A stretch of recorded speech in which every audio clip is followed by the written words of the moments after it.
Jin Hanis adalah serial terbaru yang melanjutkan kisah Raden Kian Santang, namun dengan nuansa yang berbeda dari sebelumnya. Jika sebelumnya cerita Raden Kian Santang lebih banyak berfokus pada aksi, perang, dan kehidupan kerajaan, kali ini alur cerita dibalut dengan genre horor dan petualangan. Cerita dimulai dengan hilangnya sebuah kitab pusaka kuno yang sakral, berisi ilmu spiritual, tabir langit, dan peristiwa-peristiwa yang akan datang. Raden Kian Santang diutus untuk menyelidiki dan mencari kitab tersebut, serta mencari adik tirinya, Surawisesa, yang juga menghilang. Dalam perjalanannya, Raden Kian Santang terjebak di Desa Larangan, sebuah desa yang penuh dengan kutukan misterius dan diteror oleh makhluk-makhluk mengerikan. Di desa tersebut, ia bertemu dengan Sumi, seorang gadis yang menderita penyakit misterius. Ditemani oleh Paman Maman dan Mamin, Raden Kian Santang berusaha mengungkap teror yang terjadi di desa tersebut, menemukan kitab pusaka yang hilang, dan menghentikan kutukan yang melanda desa itu. Serial ini dibintangi oleh Alwi Assegaf yang kembali memerankan tokoh utama sebagai Raden Kian Santang. Selain itu, ada juga Ica Nabilah, Yama Carlos, dan aktris senior Yati Surahman yang turut berperan dalam serial ini. Dengan alur cerita yang lebih segar dan genre yang berbeda, serial ini diharapkan dapat mengulang kesuksesan pendahulunya dan meraih perhatian lebih banyak penonton. Jin Hanis mulai tayang pada tanggal 30 Juli tahun 2024 dan dapat disaksikan melalui platform streaming bioskop online.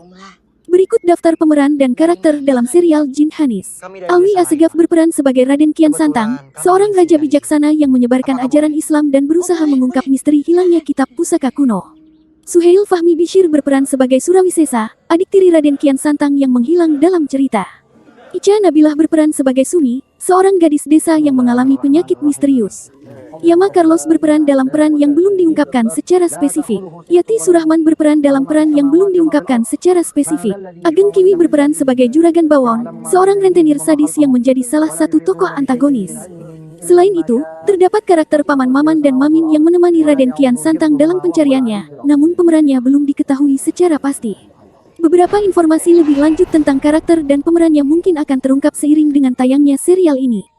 Cerita kompleks serial Jin Hanis. Serial Jin Hanis menghadirkan kisah yang lebih kompleks dibandingkan dengan pendahulunya, Raden Kian Santang. Kali ini, unsur horor dan petualangan lebih dominan, dengan elemen misteri dan konflik spiritual yang mendalam. Pembuka, hilangnya kitab pusaka dan kutukan Desa Larangan. Cerita dimulai dengan hilangnya sebuah kitab pusaka kuno yang berisi ajaran spiritual dan ramalan peristiwa besar di masa depan. Kitab ini memiliki kekuatan mistis yang sangat penting bagi dunia Islam, sehingga keberadaannya menjadi incaran berbagai pihak, termasuk kekuatan gelap. Di saat yang sama, adik tiri Raden Kian Santang, Surawisesa, juga menghilang secara misterius. Dalam pencariannya, Raden Kian Santang tiba di Desa Larangan, sebuah desa yang penuh dengan teror supranatural. Desa ini dikutuk oleh kekuatan jahat, menyebabkan penghuninya mengalami berbagai kejadian mengerikan. Konflik di Desa Larangan. Di desa ini, Raden Kian Santang bertemu dengan Sumi, seorang gadis yang menderita penyakit misterius yang dipercaya berkaitan dengan kutukan desa. Ia juga bertemu dengan Paman Maman dan Mamin, dua pria yang mengetahui sejarah kelam desa tersebut. Penduduk desa menceritakan bahwa di balik semua kejadian aneh ini, ada legenda tentang makhluk gaib bernama Jin Hanis, entitas kuat yang konon terikat dengan kitab pusaka yang hilang. Jin ini dapat digunakan untuk kebaikan atau kehancuran, tergantung siapa yang mengendalikannya. Munculnya Juragan Bawon dan kepentingan tersembunyi. Di tengah pencariannya, Raden Kian Santang harus berhadapan dengan Juragan Bawon, seorang rentenir kejam yang ternyata memiliki ambisi lebih besar dari sekadar menguasai desa. Ia bersekutu dengan dukun hitam dan berusaha menggunakan kekuatan Jin Hanis untuk kepentingan pribadinya. Konflik semakin rumit ketika Raden Kian Santang menyadari bahwa kitab pusaka yang dicari memiliki keterkaitan erat dengan kekuatan Jin Hanis. Beberapa tokoh misterius mulai muncul, termasuk seorang pertapa tua yang mengetahui cara mengalahkan kutukan di desa.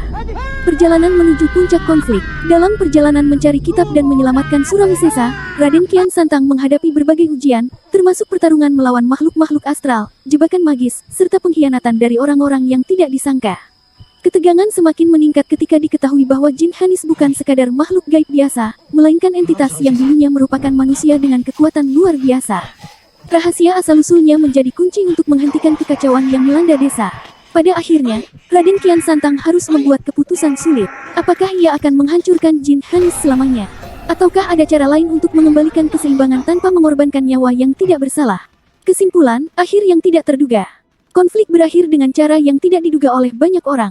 Beberapa tokoh mengalami nasib tragis, sementara yang lain menemukan takdir baru yang mengubah jalan hidup mereka. Kitab pusaka yang hilang akhirnya ditemukan, tetapi dengan konsekuensi besar yang mengubah pemahaman Raden Kian Santang tentang dunia spiritual dan tugasnya sebagai pemimpin. Namun, pertanyaan terbesar tetap menggantung, apakah ancaman Jin Hanis benar-benar berakhir, atau hanya menunggu saat yang tepat untuk kembali?